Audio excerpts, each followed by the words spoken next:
Pemirsa, PT Krakatau Steel Persero Tbk atau emiten berkode saham KRAS mengamankan kontrak pengadaan pipa baja untuk proyek pembangunan pipa transmisi gas Dumai Semangke segmen 1 dan juga 2, di mana BUMN Baja ini akan memasok lebih dari 80.000 ton pipa baja dalam salah satu proyek strategis nasional tersebut.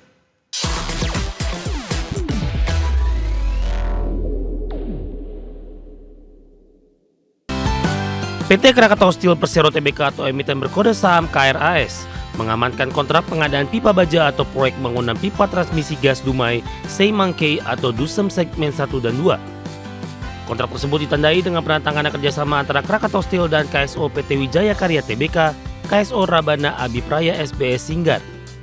Penandatanganan kontrak pengadaan pipa baja dilakukan di Hotel Fairfield by Marriott Jakarta pada 6 Januari 2026. Acara penandatanganan ini dihadiri oleh Direktur Komersial Pengembangan Usaha dan Portofolio Krakatau Steel, Hernowo, serta PLT Direktur Produksi dan Teknologi PT Krakatau Pipe Industries, Erwin Saputra. Kegiatan tersebut juga disaksikan oleh Direktur Perencanaan dan Pembangunan Infrastruktur Migas, Agung Kuswardono. Pengadaan pipa baja untuk proyek DUSEM dikerjakan melalui konsorsium Krakatau Steel dengan anak usaha PT Krakatau Pipe Industries. Perusahaan ini bergerak di bidang manufaktur pipa baja dan jasa pelapisan anti korosi bersama pabrikan dalam negeri lainnya.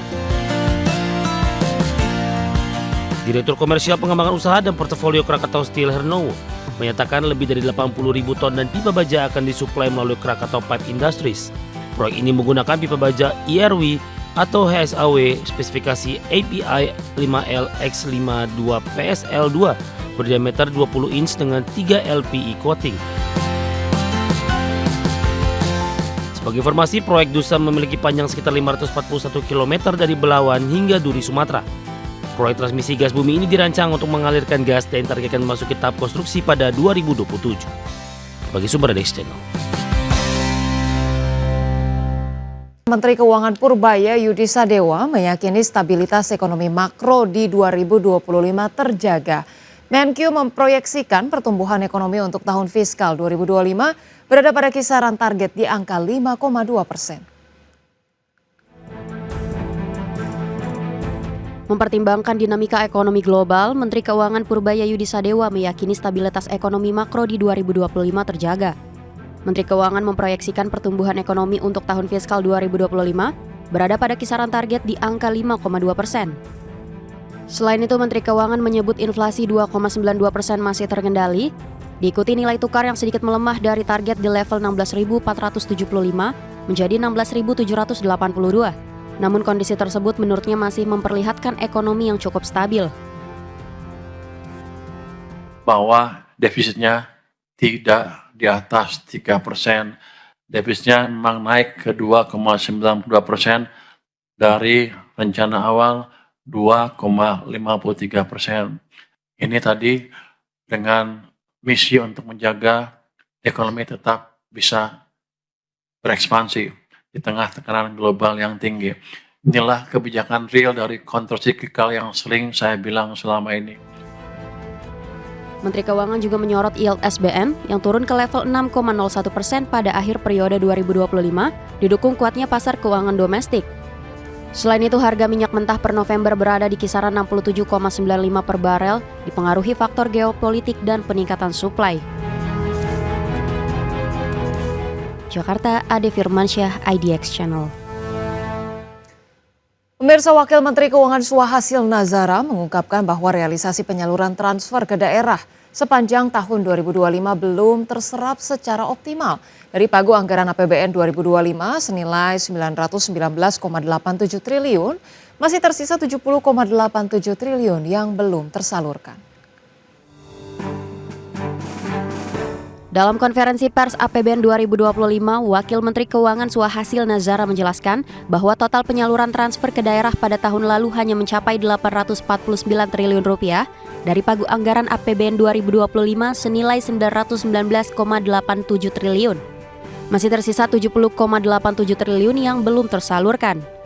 Angka realisasi ini tercatat 1,7% lebih rendah dibandingkan penyaluran TKD sepanjang tahun 2024 yang mencapai 863,5 triliun rupiah. Sua hasil memaparkan keseluruhan TKD yang dicairkan sepanjang 2025 merupakan dampak dari kebijakan peningkatan efektivitas dan efisiensi TKD, seperti pembaruan mekanisme tunjangan profesi guru. Adapun sejak Maret 2025, penyaluran tunjangan profesi guru dilakukan secara langsung ke rekening guru dengan total mencapai 67,3 triliun rupiah.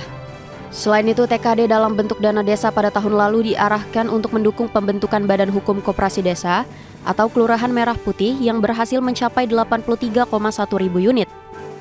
Penyaluran transfer ke daerah 849 triliun ini adalah sesuai dengan angka yang paling 2025 itu ya, sesuai dengan setelah kita melakukan pencadangan atas transfer ke daerah sesuai Inpres 1 2025. Maka sepertinya terlihat 863, 2024 turun ke 849. Tapi sebenarnya 849 ini setelah pencadangan. Dan 849 triliun ini masuk ke dalam anggaran pendapatan dan belanja daerah, masuk ke APBD. Sua hasil menambahkan selain itu terdapat tambahan atau sebesar 7,6 triliun untuk tunjangan hari raya dan gaji ke-13 bagi aparatur sipil negara daerah. Kebijakan relaksasi penyaluran TKD juga diberikan untuk daerah bencana di 3 provinsi, yakni Aceh, Sumatera Utara, dan Sumatera Barat, dengan total senilai 2,25 triliun. Tim Liputan, IDX Channel. Pemirsa, Menteri Pertanian Andi Amran Sulaiman menegaskan kondisi RI yang siap melakukan ekspor beras pada tahun ini. Terkait dengan stok beras, Amran mengungkapkan Indonesia saat ini memiliki stok beras mencapai 3,2 juta ton hingga akhir 2025. Amran menyatakan Indonesia pernah mencapai stok beras hingga 4 juta ton. Amran juga meminta agar pengusaha untuk tidak memainkan harga beras di pasaran. Beras kalau bisa izin Bapak Presiden, yang penting Bulog izinnya dan serapannya 3 bulan ke depan sama saja 2025, aku tidak minta lebih, sama saja itu ekspor, hampir pasti kita lakukan ekspor tahun ini, dan itu sejarah pertama Indonesia. Stok kita 3,2 juta ton. Ini Bapak Presiden, pernah dulu Indonesia mendapatkan penghargaan di 84 dari FAO. Itu stoknya hanya 2 juta ton. Kita sekarang 4 juta ton pernah diraih, dan akhir tahun 3,2 juta ton, tetapi di Horeca tertinggi sepanjang sejarah juga, di hotel, rumah-rumah, restoran itu 12 juta ton, Bapak Presiden. Pemirsa, Badan Pusat Statistik melaporkan rata-rata harga beras naik pada seluruh tingkat baik penggilingan, grosir hingga eceran sepanjang Desember 2025. Data harga beras tersebut merupakan rata-rata nasional yang mencakup berbagai kualitas serta seluruh wilayah di Indonesia. Badan Pusat Statistik melaporkan rata-rata harga beras naik pada seluruh tingkat, baik penggilingan, grosir hingga eceran sepanjang Desember 2025.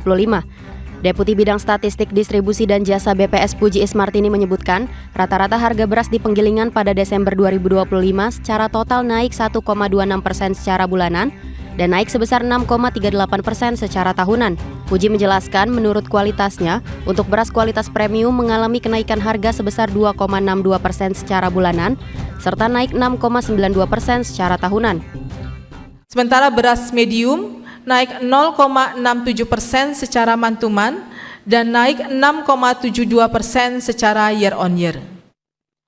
Selanjutnya untuk inflasi beras di tingkat grosir dan eceran pada bulan Desember 2025, di tingkat grosir terjadi inflasi sebesar 0,22% secara month-to-month, tetapi juga terjadi inflasi 5,00% secara year on year. Sementara di tingkat eceran terjadi inflasi sebesar 0,18% secara month-to-month, dan terjadi inflasi 3,64% secara year on year. BPS menegaskan data harga beras tersebut merupakan rata-rata nasional yang mencakup berbagai kualitas serta seluruh wilayah di Indonesia. Tim Liputan, IDX Channel. Pemirsa, Kementerian Haji dan Umroh terus mematangkan persiapan penyelenggaraan ibadah haji 2026 yang tidak lama lagi akan berlangsung. Selain memastikan bahwa layanan di Tanah Suci, ini pemerintah juga memastikan persiapannya sudah maksimal. Kementerian Haji dan Umrah menegaskan komitmennya agar jamaah haji Indonesia dapat menjalankan ibadah dengan aman, nyaman, dan tenang. Menteri Haji dan Umrah Muhammad Irfan Yusuf menyampaikan, progres persiapan penyelenggaraan haji saat ini telah berjalan cukup baik. Pemerintah telah memastikan 2 syarikat yang akan melayani jamaah haji Indonesia, termasuk kepastian lokasi utama ibadah di Arafah, Musdalifah, dan Mina. Untuk layanan pendukung, transportasi dan konsumsi jamaah di Arab Saudi, Kementerian Haji dan Umrah menyatakan telah terpenuhi 100%. Sementara untuk sektor akomodasi, di Madinah telah mencapai 93%. Sementara untuk sektor akomodasi, di Madinah telah mencapai 93% dan akomodasi di Mekah masih dalam tahap penyelesaian dan ditargetkan rampung dalam waktu 1 pekan ke depan.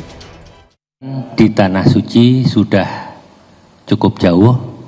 Kita sudah memastikan 2 syarikah yang akan melayani jamaah haji kita. Kita sudah memastikan tempat-tempat di Ar-Musna, Arafah, Musdalifah, dan Mina. Kita sudah memastikan sebagian besar akomodasi, konsumsi, dan transportasi di Saudi, walaupun belum 100%. Sedangkan untuk progres persiapan di dalam negeri, Kementerian Haji dan Umrah melaporkan pelunasan biaya haji juga terus dikejar.